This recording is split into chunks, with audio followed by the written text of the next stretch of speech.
Hey YouTube, Alex here, ASM 101. This video, I want to show you the standing seam siding that we're doing. Looks really awesome. It's white in color.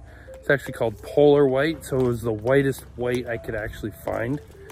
All right, so let's take you to the wall and I'll show you some of the trim details. Let's get to the wall and I'll show you what I'm talking about. Here it is. See that? It's just a drip edge at the top of just an L with a kick on the front, and then the J just hits the underside of the L. And I do that to every single window. It's all sealed in behind the flashing. So the window in itself is sealed, but the trim just butts up.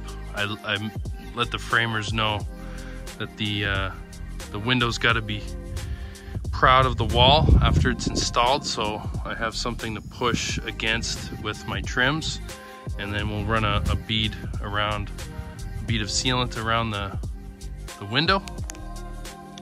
But let's get to some of the finished product here. All of the edges that you see are just their raw edges. It sits here on the bottom of this drip edge that's installed before the panel goes on. You can see here. This panel, or this drip edge gets installed first.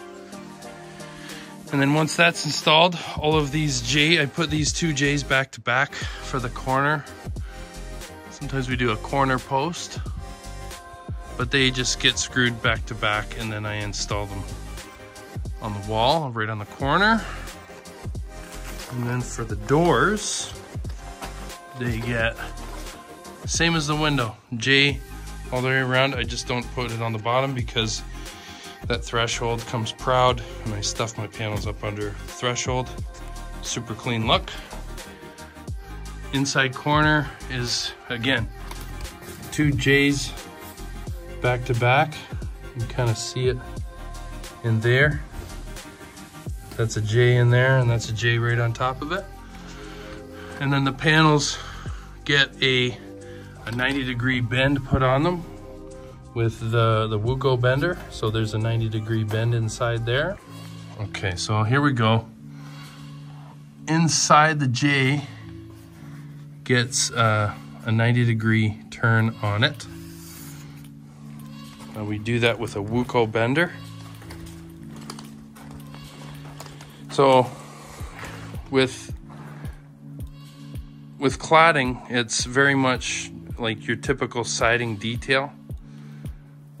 You have your J molds. All the panels get stuffed into the J mold. Drip edge on the bottom, drip edge on the top of the windows, and then a drip edge, or a J mold. We go all the way around the perimeters. And the J from the soffit will cover up all of those top edges, and it'll clean it up quite nice.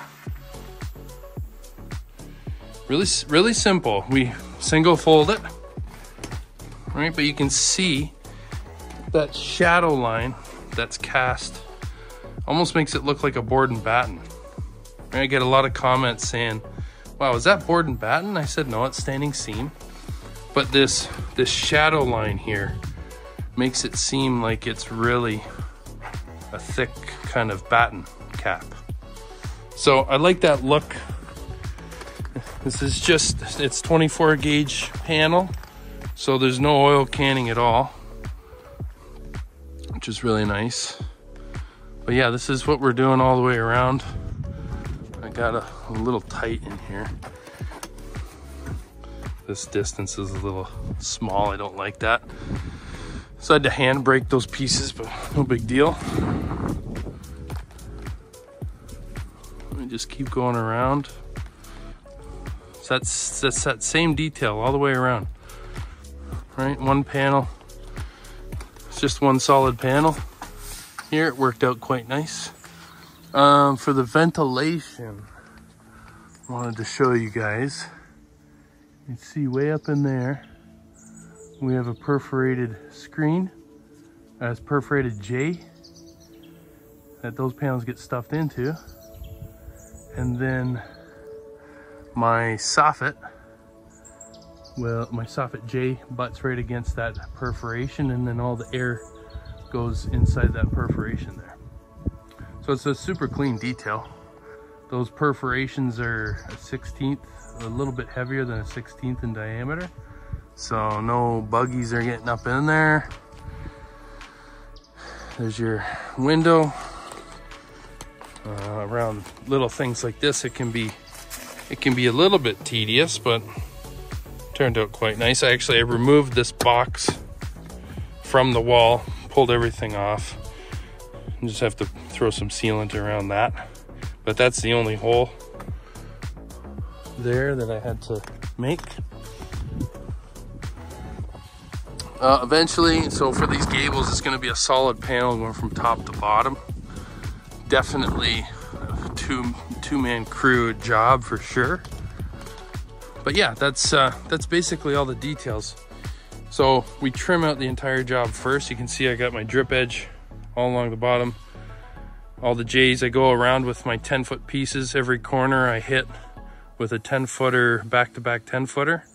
Just I prefab them all at the bench.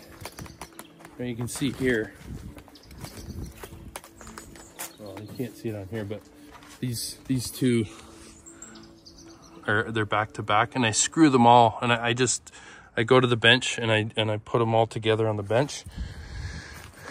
Get the amount that I need, and then just go around and install them. Boom, boom, boom. I hit all the bottoms, come around with the ladder, hit all the tops, make sure they're nice and straight.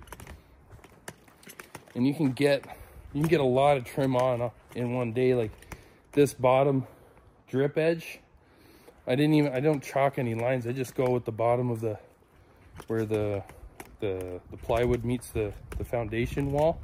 I just go around and just hit them, and it's been really good. If everything's straight, you just follow that. Here we are.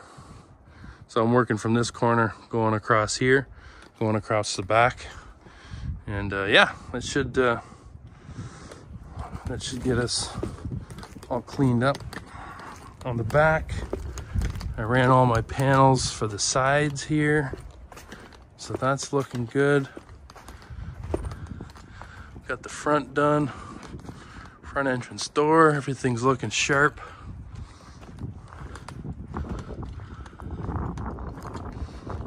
I'm also gonna do the same standing seam detail on those gable ends. Got a dormer on top, I gotta do it there too. But yeah, I just thought I wanted I definitely wanted to show you guys what these details look like.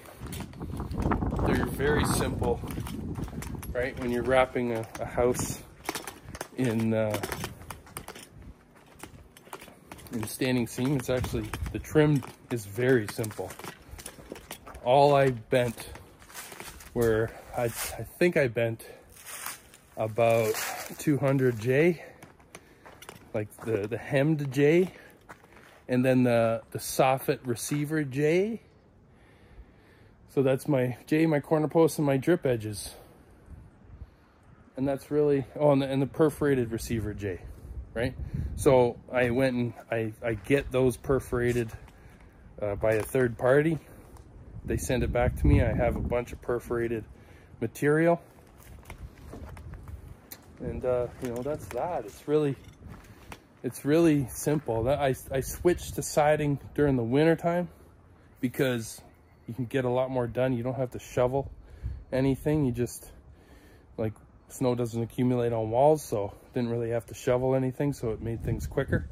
So it's a job you can do through the winter time that doesn't really slow down production that much. Like a roof, it's going to slow down production crazy, right? Because you got to shovel it all the time.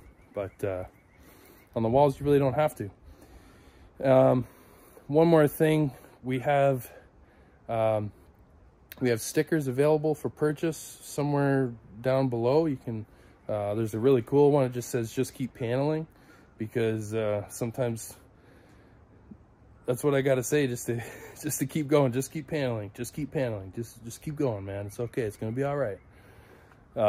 Yeah, so there's some stickers available there. We got courses on the website.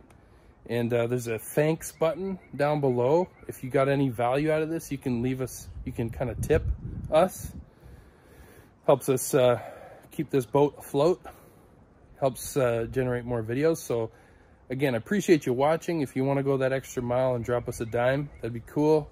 I'll see you in the next one. And click on screen for this video right here that talks about the copper restoration chimney that we did last summer. Anyways, talk to you soon.